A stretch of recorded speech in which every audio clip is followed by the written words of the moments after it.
코로나19 사태로 온라인 예배를 드리는 등 많은 변화를 겪고 있습니다. 이런 가운데 IT 환경을 적극적으로 활용해 포스트 코로나를 준비하는 움직임이 주목받고 있는데요. 네, 오늘 뉴스 더보기 시간에는 정보통신의 날을 맞아서 IT 선교를 주제로 이야기 나누겠습니다. 이포넷 이수정 대표와 만나플러스 김성호 대표 스튜디오에 나오셨습니다. 두 분 어서 오십시오. 네, 안녕하십니까. 예, 반갑습니다. 안녕하세요. 자, 먼저 이 대표님께 먼저 질문을 드리겠습니다. 이 코로나19 사태 때문에 뭐 전 세계가 다 많은 변화를 겪고 있는데 한국 교회도 예외가 아닌 것 같습니다. 네네. 이런 상황에서 IT의 중요성이 더욱 강조되고 있는 것 같은데요. 네. 이 코로나19 사태에서 IT가 왜 중요한지 이 중요성을 좀 짚어주시죠. 네.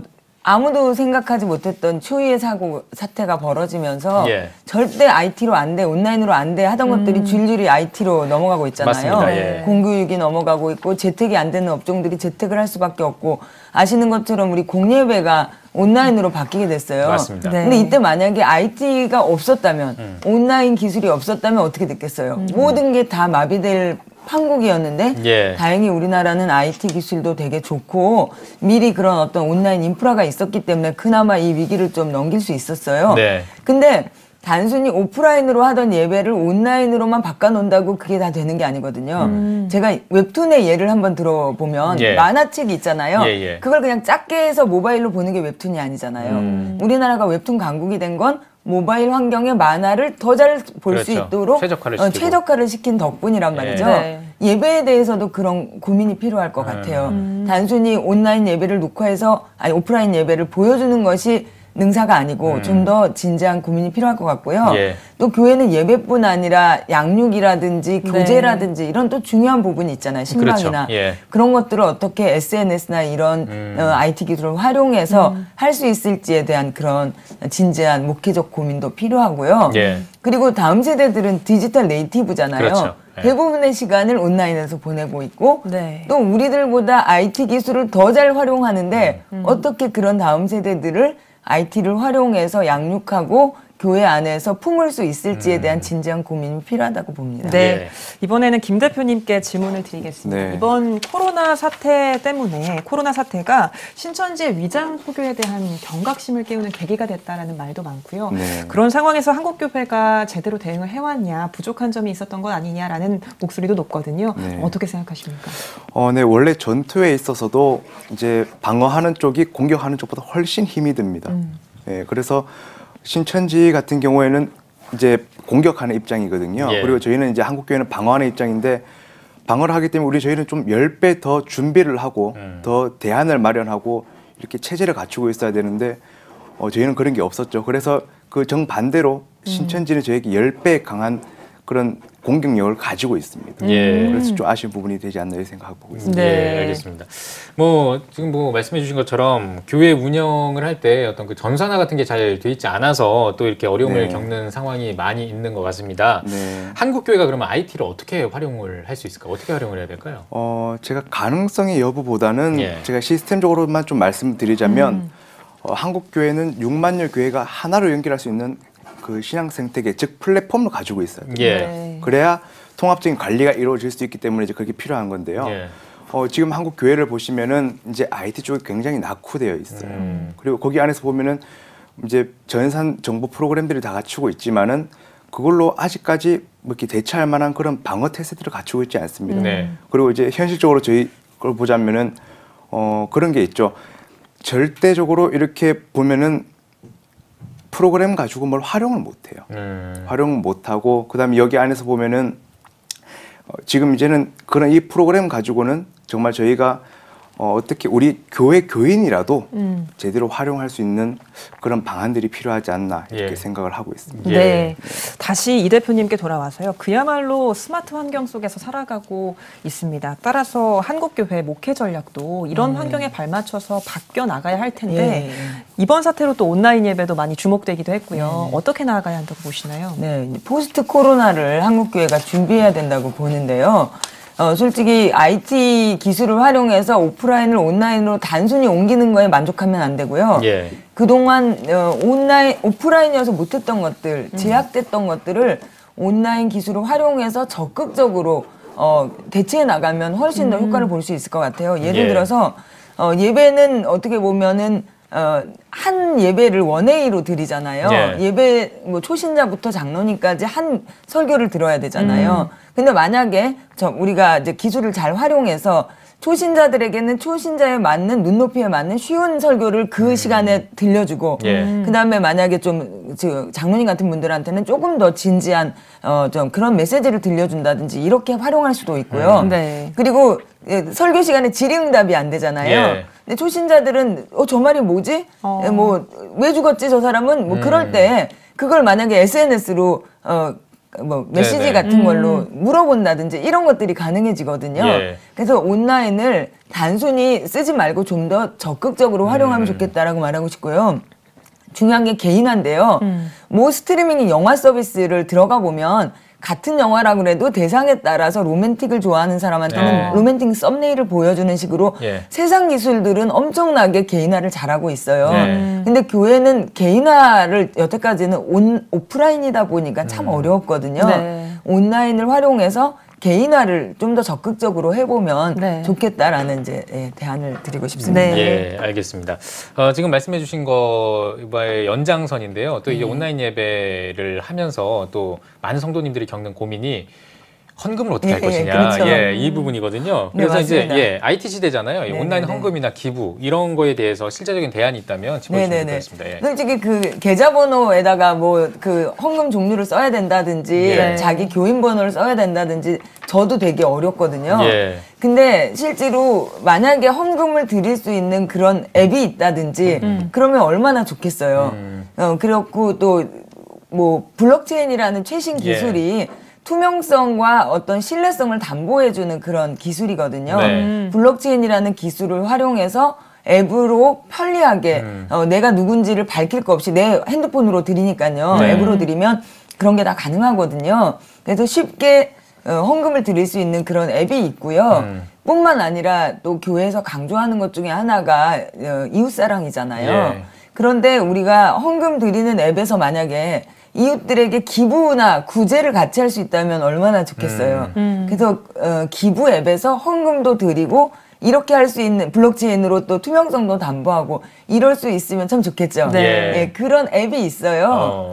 체리라는 이름의 그런 앱이 있는데요. 그런 앱을 활용하시면 개 교회가 별도의 시스템을 도입하지 않아도 자기만의 앱을 가져서 교회 메뉴로 이제 헌금을 받을 수 있고요. 그리고 또 다른 메뉴를 누르면 기부도 할 수 있는 그런 앱이 있습니다. 적극 활용해 주십시오.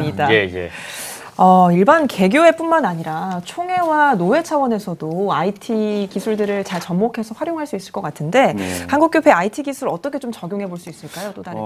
네, 저는 이제 한국교회와 IT를 주제로 이렇게 말씀을 나누는 제 머릿속에 떠나지 않는 생각이 하나 있습니다. 부뚜막에 소금도 집어넣어야 짜다라는 속담이 있습니다. 한국교회는 가장 근본적인 문제는 한국교회는 IT에 친IT적이지 않다는 겁니다. 그래서 거기서 이제 보면은 IT에 대해서 이렇게 원하지 않고 고민하지 않는다는 겁니다. 그래서 아무리 이제 한국 교회에 보면은 변변한 스타 프로그램 하나 없습니다. 그래서 이제 앞서서 제가 말씀드린 바로는 한국 교회에 보면은 이렇게 결정권자들이 다 70대 어르신들이거든요. 의사 결정권을 가지고 있는 분들이. 그러니까 그분들은 관심이 없거나 내부에 활용이 되지 않습니다. 그래서 이런 프로그램을 사용할 수조차도 없고 그리고 그런 프로그램 누가 개발을 하고 누가 제공을 하겠습니까? 그래서 정말 한국교회 보면은 이제 이런 익숙한 관행에서 벗어버리고 이제 정말 한국교회가 이런 변화에 능동적이고 이렇게 되어 있어야 되는데 뭐 그렇다고 해서 안 하고 있는 건 아니거든요. 그래서 이런 프로그램을 가지고 있지만은 가장 중요한 거는 신속성을 요구할 때 지금 이런 코로나 같은 사태가 있을 때에는 뭔가 대처할 수 있는 방안이 있어야 된다는 겁니다. 그래서 첫 번째로는 제가 볼 때는 한국 교단의 전국 목회자의 한라인, 신속성 있는 시스템 기반이 있어야 돼요. 폐쇄형으로 메신저를 주고받을 수 있어야 되고 한 걸음 더 나아가자면은 장로님들을 포함해서 이렇게 소통할 수 있는 기구가 필요하죠. 그래야 이제 이런 코로나라든지 좀 우리가 이단에도 공유해야 될 사항들이 있으면은 실시간으로 공유가 될 수 있기 때문이고요. 두 번째로는 이제 신앙 생태계 구축 플랫폼이 필요합니다. 그래서 우리는 이제 중앙 집권적이 아니거든요. 그래서 이렇게 한 번에 모일 수가 없어요. 네. 네, 그렇기 때문에 다 흩어져, 개교회도 다 흩어져 있는데 이런 플랫폼으로 함께지만 따로지만 함께 할 수 있는 신앙 생태계, 즉 플랫폼이 필요하다는 겁니다. 네. 네. 그리고 이제 마지막 세 번째로는 이제 프로그램 표준화해야 된다는 겁니다. 성경이 하나가 되고 찬송가가 하나가 되듯 프로세스가 하나가 되어야 이제 우리가 필요할 때 빨리 전파를 하고 지킬 수 있고요. 그래서 이제는 한국교회와 교단은 IT 비전에 앞서서 선포를 하고 활용을 해야 한다고 봅니다. 예, 알겠습니다. 자, 그리고 이제 세계 복음화가 세계 선교가 좀 많이 위축된다는 이야기들이 많이 나오는데 IT가 여기서 도움이 될 수 있을 것 같거든요. 네. 어떻게 보십니까? 네, 언제나 어디서나 누구나 선교할 수 있으면 너무 좋을 텐데 우리가 그렇게 하지 못하는 이유는 공간적인 제약. 우리가 모두 다 선교지에 나갈 수 없잖아요. 네. 그리고 거기 나가도 말이 안 통해서 못 하잖아요. 네. 언어적인 제약. 근데 그걸 IT가 극복해 줄 수 있습니다. 공간적인 제약은 인터넷으로 전 세계가 다 연결돼 있잖아요. 네. 스마트폰 안에 전 세계 사람들을 다 만날 수 있잖아요. 네. 그렇기 때문에 공간적인 제약을 IT 기술이 뛰어넘어 줄 수 있고요.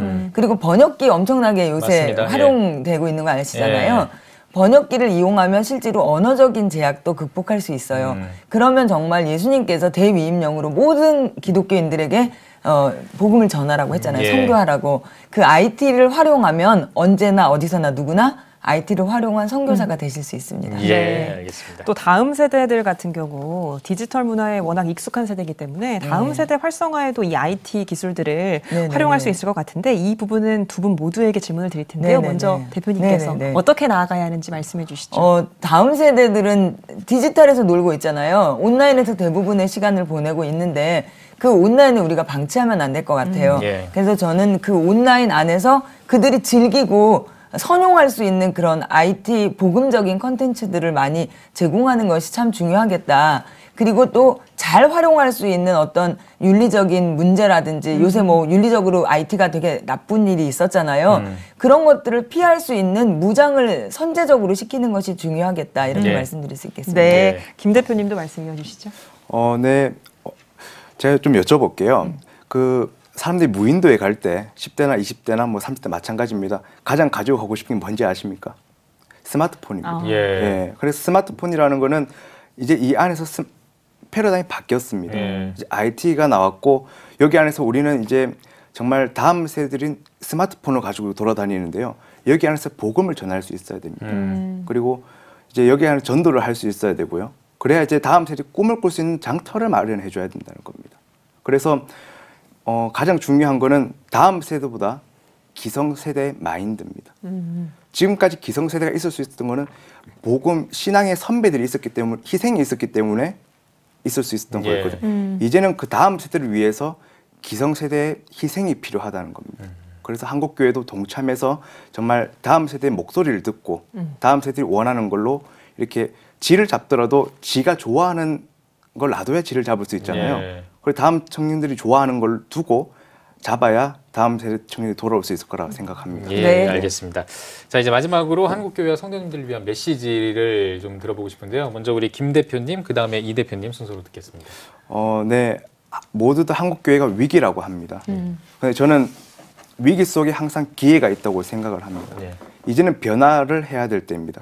그리고 이제는 다음 세대를 위해서 기도를 많이 하신다고 하시는데 기도만 해야 되는 게 아니고 거기에 맞는 대안을 마련을 해야 되고 이제 기성세대들이 다음 세대를 위해서 희생을 하고 정말 헌신적으로 다음 세대를 지킬 수 있는 그런 마인드가 필요하고요. 이제는 IT가 나왔습니다. 이거는 IT는 신앙 생태계 하나님께서 주신 선물입니다. 이거를 이용해서 IT로 복음을 전하고 IT로 전도를 하고 IT로 다음 세대를 부흥시켜야 한국 교회의 미래가 있다고 봅니다. 예, 알겠습니다. 이 대표님도. 네. 4차 산업혁명 이런 기술은 하나님이 주신 거잖아요. 근데 그 기술을 어떻게 아까 말씀드린 것처럼 소극적으로 뭔가 현실을 극복하기 위해서 사용하는 데만 머무르지 마시고 좀 더 적극적으로 활용하셔서 이 좋은 IT 기술을 활용해서 그동안 못했던 목회적인 고민을 풀고 우리들이 가지고 있던 제약을 뛰어넘는 도구로 사용하시면 좋겠다라고 당부드리고 싶습니다. 네, 알겠습니다. 오늘 뉴스 보기 시간에는 이포넷 이수정, 만나플러스 김성호 대표와 함께 이야기 나눠봤습니다. 두 분 나와주셔서 고맙습니다. 고맙습니다.